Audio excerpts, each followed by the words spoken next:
예, 성균관대학교 논술 1번 유형의 특징에 대해서 알아보도록 하겠습니다. 논술 가이드북을 참고하는 게 꼭 필요하고요. 가이드북에 나와 있는 내용들을 철저하게 익히는 것이 성대 논술을 준비하는 지름길이라고 할 수가 있습니다.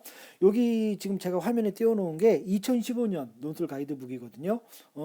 그 중간쯤에 보시면 이렇게요. 그 네 가지 문제 유형을 이렇게 정리해 놓은 그림이 보이죠? 거기에 1번 유형 요약형, 2번 평가형, 3번 설명형, 4번 대안 제시형 이렇게 되어 있습니다. 예, 요 네 가지 유형의 문제를 이제 낸다는 이야기인데요. 오늘은 그 중에 요약형에 대해서만 살펴보도록 하겠습니다. 예, 요약형 문제를 그 푸는 방법에 대한 가이드북의 설명을 읽으면서 또 설명을 계속 진행을 해볼게요. 요약은 글의 핵심 내용을 포착해 정리하는 글입니다. 그러나 요약을 단지 글의 양을 줄이는 것으로만 생각해서는 안 되며 주어진 내용을 파악하고 그것을 자신의 어휘로 바꾸어 표현하는 것이 중요합니다. 두 가지 내용이 지금 눈에 띕니다. 첫 번째, 주어진 내용을 파악해야 된다. 당연하죠. 주제 파악, 핵심 내용 파악해야 됩니다. 그 다음에 그것을 자신의 어휘로 바꾸어 표현해야 된다. 예, 요 두 가지가 논술 요약 문제에 있어서 중요한 포인트죠. 뭐 이거 성대에만 해당하는 것이 아니고 모든 그 논술 문제의 요약형에 해당하는 내용입니다. 핵심적인 내용을 파악하고 그것을 자신의 어휘로 바꾸어 표현해라. 자신의 어휘로 바꾸어 표현하는 데 있어서 조심할 거는 한 가지 있죠. 그 제시문서에 나와 있는 개념은 그대로 사용해야 하겠습니다. 예를 들면 뭐 상대주의, 뭐 인본주의, 합리성, 뭐 이런 제시문서에 나와 있는 개념들은 다른 표현으로 바꿔 쓰면 안 되겠죠. 그대로 써야 됩니다. 하지만 그걸 제외한 나머지 내용들은 자신의 어휘로 바꿔 표현해라. 예, 그런 얘기가 나와 있고요. 계속해서 그 다음 부분 보겠습니다. 글의 전체 주제를 파악해 핵심적인 내용과 부수적인 내용으로 구분하되 핵심적인 부분을 중심으로 그것을 뒷받침하는 주요 근거들을 함께 제시하는 방식으로 구성하는 것이 좋습니다. 이렇게 되어 있는데요. 설명을 해보면 이겁니다. 그러니까 핵심 내용 혹은 뭐 핵심 주장이라고 해도 됩니다. 플러스 그것에 대한 이제 부수적인 내용 이렇게 이제 구분을 하고 이거를 작성하라 그 얘기입니다. 그래서 이게 굉장히 중요한 힌트인데요. 제시문 한 개당 두 개의 문장을 사용해서 작성하면 된다는 이야기입니다. 그래서 첫 번째 문장에서는 핵심 내용을 쓰고요. 핵심 내용을 두 번째 문장에서는 그것의 부수적인 내용, 상수를 한다. 이런 식으로 문장을 작성하라는 겁니다. 그래서 만약에 예를 들어서 제시문이 4개짜리인 그 글이 나왔다 하면 전체 문장은 9개 문장이 되어야 됩니다. 첫 번째 문장에서 전체적으로 나눠야 되겠죠. 그러니까 뭐 A 입장을 가지고 있는 1, 3 제시문이 있고 B 입장을 가지고 있는 2, 4 제시문이 있다. 이렇게 한 문장을 쓰고요. 나머지 8문장, 제시문이 4개니까 제시문 4개, 4개 제시문에 각각 2문장씩 써야 되니까 8문장 해서 토탈 9문장으로 된 그 글을 작성하면 된다라는 것을 이야기할 수 있겠습니다. 이게 그 1번 문제, 성대 1번 문제 요약형을 풀어내는 해법입니다. 알겠죠? 다시 한번 정리해 볼까요? 핵심 내용으로 한 문장을 적고요. 부수적인 내용으로 또 한 문장을 적습니다. 이렇게 해서 요 두 개가 이제 두 문장이 한 제시문에 대한 요약이 되는 것입니다. 아시겠죠? 거기 이제 밑에 문제 질문 방식의 예라고 나와 있는데 읽어볼까요? 제시문 1에서 6은 여기 이제 6개 제시문이 6개가 나왔었네요. 각각 범죄 발생 원인에 대한 견해를 담고 있다. 그 성대 문제는 이렇게 범죄 발생 원인 뭐 이런 식으로 어떤 그 판단의 기준을 제시해 주는 경우가 많이 있어요. 다른 대학의 경우는 이 기준까지도 찾아라 이렇게 하는 경우가 있는데 성대는 이걸 알려줍니다. 이 경우에도 그랬죠. 범죄 발생 원인에 대한 견해를 담고 있다. 제시문들을 상반된 두 입장으로 분류해라. 예를 들면 뭐 1, 2, 3, 4, 5, 6 그렇게 되겠죠. 그 다음에 입장들을 요약해라 했으면 이 문제의 경우는 몇 개 문장으로 글을 작성하면 됐었겠습니까? 일단 전체적으로 정리하는 문장 하나, 그 다음에 제시문이 6개니까요. 6개당 한 제시문당 2문장 해서 총 13문장으로 된 그 글을 작성하면 되는 거였죠. 이겁니다. 그 다음에 예 2를 또 봅시다. 제시문 1에서 5는 자유에 대한 견해를 담고 있다. 예, 자유에 대한 견해라는 또 판단 기준을 가지고 있어요. 이 제시문들을 서로 다른 두 입장으로 분류한 후 각 입장의 요지를 서술하시오 했으니, 이 경우에는 일단 전체적으로 또 예를 들면은 1, 3, 5, 2, 4 이렇게 나눠진다라는 문장 하나를 먼저 작성을 한 다음에 제시문 5개에 각각 두 문장씩 작성을 하게 되니까 11문장으로 된 글을 작성하게 되겠죠. 예, 이렇게 하시면 됩니다. 각 제시문당 두 문장씩, 그리고 그 두 문장은 각각 핵심적인 내용 한 문장, 부수적 내용 한 문장 이렇게 작성을 해라 하시면 되겠습니다. 그 밑에 작성 포인트 계속 읽어볼게요. 요약은 주어진 글의 내용을 왜곡하지 않고 핵심 논지를 드러내야 합니다. 당연한 얘기죠. 요약문에 자신의 생각이 들어가거나 글의 논지를 왜곡해서는 안 되며, 당연합니다. 자기 얘기하면 안 되는 거죠. 글에 있는 주요 문장들을 그대로 발췌하는 것보다는 제시문에 있는 키워드들을 활용해 재진술하는 것이 바람직합니다. 맨 위에 나왔던 자신의 어휘로 바꾸어 표현해라, 같은 이야기입니다.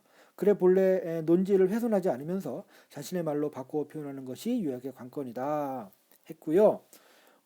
결국 이것이 중요한 포인트다라고 할 수가 있겠습니다. 네, 요번에는요, 2011학년도 해설 중에 나와 있는 이야기를 좀 같이 더불어서 볼 것인데요. 사실은 이게 가장 중요합니다. 아까 좀 전에 이야기했던 요약의 일반적인 원칙에 대한 것과 더불어서 지금부터 설명할 내용까지 합쳐서 이해를 하게 된다면 1번 문제, 성대 1번 문제에서 고득점할 수 있습니다. 먼저 여기 채점 지침을 좀 주목해 보세요. 이게 이제 2011학년도 1번 문제에 대한 성대 해설인데요. 채점 지침에 일단 1번. 일단 분류가 잘못되었을 경우 D 혹은 E다. 우리가 볼 필요 없죠. 우리가 이것은 절대로 해서는 안 되는 것이니까요. 2번으로 넘어갑니다. 분류를 제대로 한 답안은 다음 세 경우로 나뉠 것으로 예상된다 해서 1번. 제시문 각각을 간략히 요약하는데 그친 답안. 2번. 제시문 각각을 간략히 요약한 다음 같은 입장의 제시문들을 종합하여 요약한 답안. 3번. 제시문 각각을 요약하지는 않았지만 같은 입장의 제시문들을 종합하여 요약한 답안. 이렇게 돼 있어요. 그러니까 첫 번째 거는 요약만 한 겁니다. 요약만. 두 번째는 요약도 했고 플러스 종합도 했다. 이제 그 얘기고요. 3번은 요약은 없어요. 그냥 종합만 있는 것입니다. 근데 밑에 설명에서 뭐라 그러느냐? 첫 번째 거는 문제 요구에 맞지 않으므로 내용이 맞더라도 C랍니다. 제시문 각각을 요약하는 것은 좋지가 않대요. 2와 3이 종합 요약한 내용의 정확성과 서술의 논리성을 기준으로 ABC를 부여한다 해서 우리가 추구해야 될 그 제시문의 유형 방식은 요 방식이 돼야 하는 거거든요. 다시 말해서 이 종합의 방식이 들어가야 하는 겁니다. 종합의 방식. 그랬을 때 점수를 받을 수 있다. 이런 사실을 알 수가 있거든요. 그래서 종합해야 되는데요. 제시문들을 종합해야 되는데 어떻게 종합할 수 있는가? 종합의 방식 2가지를 이야기하겠습니다. 이것까지 익혔을 때 성대 1번 유형을 제대로 정복했다 말할 수 있습니다. 첫 번째, 아까 선생님이 뭐라 그랬냐면 제시문들을요, 제시문당 2문장씩 쓰라고 했잖아요. 그쵸? 근데 그게 아니라 제시문을 그냥 합합니다. 합쳐버립니다. 그 다음에 그걸 가지고 전체적으로 요약하는 겁니다. 예를 들면 제시문 4개가 나왔는데, 그러니까 1, 2번 제시문이 한쪽 입장, 3, 4번 제시문이 또 하나의 입장이라고 합시다. 1, 2번 제시문을 이제 쓴다고 할 때 1, 2 제시문을 가지고 요약을 한다고 할 때 어떻게 하느냐? 합쳐버립니다. 이거를 합쳐가지고 문장 몇 개? 4개의 문장으로 된 글을 작성하는 겁니다. 이렇게요. 다 합쳐갖고 쓰는 거예요. 근데요, 이렇게 쓰기가 사실 어렵습니다. 이거는 조금 구성 능력도 좀 필요하고요. 또 글쓰기 스킬도 좀 필요하고 해서 보통 대부분의 학생들이 좀 어려운 접근 방식이라고 할 수가 있어요. 제가 추천하는 것은 2번째 방식입니다. 어떻게 하느냐? 제시문당 2문장씩 씁니다. 이거 아까 2문장씩 서술합니다. 이거 아까 제가 이야기했던 방식과 똑같은 방식이죠. 그냥 그렇게 씁니다. 예를 들어서요. 1번 제시문이 있고 2번 제시문이 있으면 1번 제시문에 대해서 2문장 씁니다. 핵심적인 내용 쓰고요. 그 다음에 이제 부수적인 내용 쓰고요. 그 다음에 넘어가면서 요 2 제시문 간의 관계에 대한 서술을 하면서 넘어가는 겁니다. 그러면서 여기도 핵심 부수적인 내용 요렇게 하니까 문장 전체적으로는 4개 문장이 되는데 그 중간에 넘어가는 부분에서 제시문의 관계를 서술하는 내용이 추가가 된다는 거죠. 예를 들어 볼게요. 이렇게 쓰는 겁니다. 예를 들면 1번 제시문은 인간의 합리성을 강조하는 입장이다. 이렇게 이제 그 핵심적인 내용을 한 문장으로 씁니다. 그 다음에 부수적으로 그 부수적인 내용 상수를 한 문장 더 추가합니다. 인간은 뭐 이렇게 그 이성적인 어떤 뭐 그런 거를 바탕으로 해서 뭐 이렇게 뭔가를 선택할 때 합리성을 발휘하는 그런 존재라는 것이다. 이렇게 1번 제시문을 2문장으로 정리를 했습니다. 그다음에 넘어가면서 이런 얘기를 첨가하는 겁니다.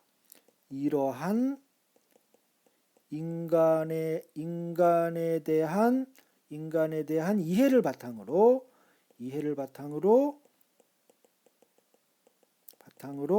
경제학적 측면에서 인간의 합리성을 고찰하고 있는 것이 2번 제시문이다. 요런 이야기. 요런 멘트를 추가하는 겁니다. 그래 놓고 나서 넘어가면서 2번 제시문 했을 때 2번 제시문은 경제적 차원에서 인간의 합리성이 어쩌고저쩌고 그 다음에 상수를 또 한 문장 요렇게 한다는 거죠.